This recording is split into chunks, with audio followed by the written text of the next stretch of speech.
अस्सलाम वालेकुम dear friends. आज हम लोग फार्माकोग्नोसी का चैप्टर ग्लाइकोसाइड्स राइट इसको जिसको हम लोग एक एक ड्रग करके बहुत तसल्ली के साथ हम लोग इसको पढ़ चुके हैं डिटेल में। आज हम लोग इसका एक ऐसा मेथड देखेंगे जिसके ज़रिए आप लोग बहुत ही आसानी के साथ इसको याद कर सकते हो।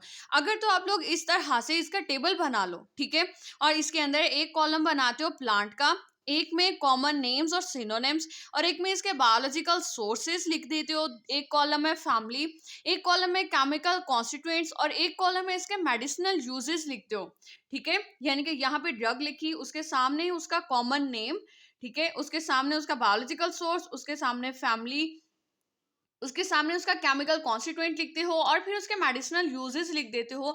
और इस पेज को तैयार करके आप लोग अपने अपने रूम में आप लोग दरवाजे के पीछे से चिपका लो। ठीक है, आते जाते इसको अगर आप लोग रीड करते हो तो आप लोग इसको बहुत आसानी के साथ इसको याद कर सकते हो। Right, let's start. हम लोगों ने पढ़ा क्या था, that glycosides these are organic compounds, बहुत ज़्यादा अबंडेंटली, बहुत ज़्यादा प्रेजेंट इन प्लांट्स, बहुत ज़्यादा प्लांट्स में पाए जाते हैं। एंड ऑन हाइड्रोलाइसिस, पानी की मदद से ये टूट जाते हैं एक शुगर कंपोनेंट में और एक नॉन शुगर कंपोनेंट में। शुगर कंपोनेंट को हम लोग ग्लाइकोजन का नाम देते हैं और नॉन शुगर कंपोनेंट को हम लोग एक ग्लाइकोजन का नाम देते हैं। राइट राइट और इसके बाद अगर हम लोग क्लासिफिकेशन की बात करते हैं तो आप लोग कहते हो कि क्लासिफिकेशन ऑफ ग्लाइकोसाइड्स के अंदर आपके पास 3 क्लासेस आ जाती हैं।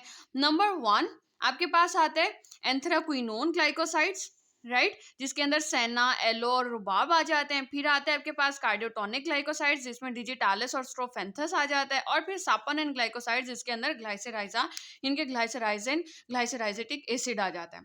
ठीक हो गया। अब हम लोग बारी बारी करके ड्रग्स को देख लेते हैं। नंबर 1 सेना, जिसको आप लोग सना मक्की भी कहते हो। ठीक है, सना मक्की, या फिर आप लोगों के बुक के अंदर कॉमन नेम्स लिखे हुए हैं, अलेक्जेंड्रियन सेना या टेनीवेली सेना, और इसके नीचे आप लोग इसका पार्ट यूज लिख लो, यानी कि कौन सा हिस्सा आप लोग इस्तेमाल करते हो। तो आप लोग कहते हो इसका आप लोग इस्तेमाल करते हो ड्राइड लीव्स, खुश्क पत्ते इस्तेमाल करते हो। बायोलॉजिकल सोर्स क्या आ गया, कैशिया एक्यूटिफोलिया, कैशिया इंगस्टिफोलिया। ठीक है, फैमिली आ गई लेग्यूमिनोजी। केमिकल कॉन्स्टिट्यूएंट्स की बात करते हो तो sennosides A B C D. अब हम लोग इसको इस्तेमाल कहाँ पे करते हैं, हम लोग कैथार्टिक, लेग्जेटिव, परगेटिव, यानी कि कब्ज कुशा होती है। ठीक हो गया।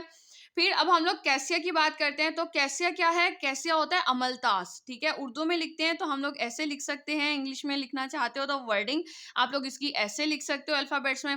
और साथ में आपने लिख लिया ड्राइड पल्प, इसका जो फ्रूट होता है ब्राउन कलर का, ठीक है, उसके हम लोग ड्राइड पल्प, खुश्क गूदा इस्तेमाल करते हैं। और इसके फ्लावर्स भी येलो कलर के इस्तेमाल किए जाते हैं। कैसिया को अमलतास के साथ साथ गोल्डन शॉवर का नाम भी दिया जाता है। राइट, अगर आप लोग अपने इन प्लांट्स को डिटेल में पढ़ना चाहते हो तो सेपरेट जो लेक्चर्स है आप उनको देख सकते हो। अच्छा, बायोलॉजिकल सोर्स की बात करते हो तो आप लोग कैशिया फिस्टुला, और फैमिली इसकी लेग्यूमिनोजी। केमिकल कॉन्स्टिट्यूएंट्स इसमें सैनोसाइड्स ही होते हैं। और अगर हम लोग यूजेस की बात करें तो कैथार्टिक होता है और एंटी गाउट इस्तेमाल, एंटी गाउट होता है ये। ठीक है, फिर आप लोग कहते हो कि एलो, एलो एलोवेरा। ठीक हो गया। फिर आप लोग कहते हो कि गवार गंदल भी हम लोग इसको कहते हैं। और इस्तेमाल क्या करते हैं हम, तो एक तो इसका लेटेक्स इस्तेमाल करते हैं, यानी कि जो इसका ड्राइड जूस होगा उसको हम लोग इस्तेमाल करेंगे, और एक इसकी जेल इस्तेमाल करेंगे। ठीक हो गया। बायोलॉजिकल सोर्सेज में बात करें तो आप लोग कहते हो एलो बार्बाडेंसिस होती है। और और अगर आप लोग इसके बायोलॉजिकल सोर्सेज की बात करते हो तो एलो बार्बाडेंसिस, फैमिली इसकी लिलियेसी फैमिली से बिलोंग करता है। और इसके केमिकल कॉन्स्टिट्यूएंट्स में देखें तो एलोइन, बार्बालॉइन और इमोडिन पाया जाता है।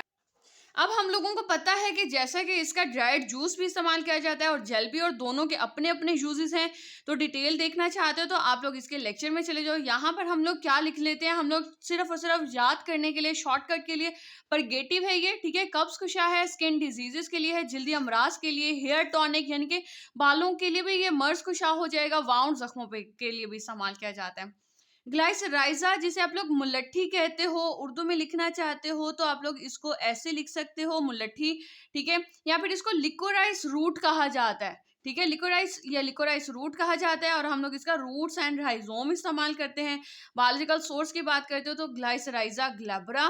फैमिली की बात करते हो तो लेग्यूमिनोजी फैमिली से बिलोंग करता है ये। और केमिकल कॉन्स्टिट्यूएंट्स की बात करें तो ग्लाइसराइजेन और ग्लाइसराइजिक एसिड होता है। ठीक हो गया।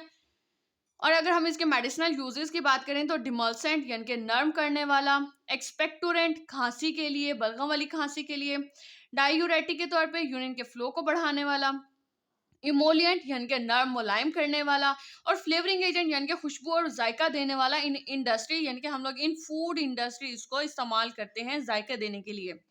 फिर हम लोग बात कर लेते हैं डिजिटालिस की, तो आप लोग कहते हो फॉक्स ग्लोव या पर्पल फॉक्स ग्लोव इसको कहा जाता है। और हम लोग जानते हैं कि इसको फॉक्स ग्लोव क्यों कहा जाता है। आप लोग कहते हो कि ग्लोव मींस ग्लू, ग्लू मतलब कि बेल शेप, ठीक है, यानी कि म्यूजिक इंस्ट्रूमेंट। क्यों कहा जाता है इसको ग्लू यानी ग्लोव क्यों कहा जाता है इसको?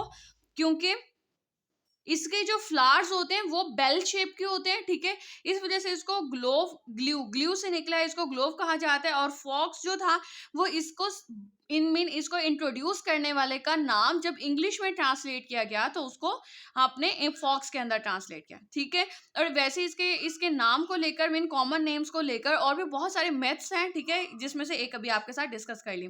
बायोलॉजिकल सोर्सेज की बात करते हो तो इसको डिजिटालिस परप्यूरा और डिजिटालिस लैनेटा, आप लोग दोनों भी लिख सकते हो, कोई सा एक लिखकर याद कर लो बहुत अच्छे से। फैमिली स्क्रोफ्यूलेरिएसी फैमिली से बिलोंग करता है। केमिकल कॉन्स्टिट्यूएंट्स इसके बहुत सारे हैं, ठीक है, हम लोगों ने यहाँ पे सिर्फ चार लिख लिए, ठीक है, तीन लिखना चाहो तीन लिख लो, लेकिन याद तीनों करने हैं। फिर डाइजॉक्सिन, डिजिटॉक्सिन, डाइजॉक्सीजेनिन और जीटॉक्सिन, जीटॉक्सिन, ठीक है, जीटॉक्सिन हम इस्तेमाल कहाँ पे करते हैं? एज कार्डियक स्टिमुलेंट और इन CHF यानी कि कंजेस्टिव हार्ट फेलियर। आप लोगों के बहुत दफा ये वाला MCQ रिपीट हुआ है, that what is the cardiotonic glycosides, ठीक है, या फिर digitalis also known as dash cardiotonic glycosides, ठीक है, या फिर strophanthus belongs to which family, mean which chemical class? Anthraquinone glycosides, cardiotonic glycosides या सैपोनिन ग्लाइकोसाइड्स। स्ट्रोफेंथस और डिजिटालिस दोनों दोनों कार्डियोटोनिक ग्लाइकोसाइड से बिलोंग करते हैं। लास्ट में आपका स्ट्रोफेंथस आ जाता है, जिसको स्ट्रोफेंथस कॉम्बे इसका बायोलॉजिकल सोर्स है। इसका एज सच कोई उर्दू नेम नहीं है। इसके अंदर हम लोग क्या कहते हैं? हम कहते हैं ये जो लफ्ज है ना स्ट्रोफेंथस, ये दो लफ्जों का मुखफ़्फ़फ है, स्ट्रोफॉस, ठीक है, जिसका मतलब है ट्विस्टेड, और एंथोस यानी कि फ्लावर्स, यानी कि इसके जो फूल होते हैं, फूल की पत्तियां एंड पे जाकर ट्विस्टेड होती हैं, ठीक है, यानी कि अलग अलग इसकी जो पत्तियां होंगी इस तरह से करके ऐसे,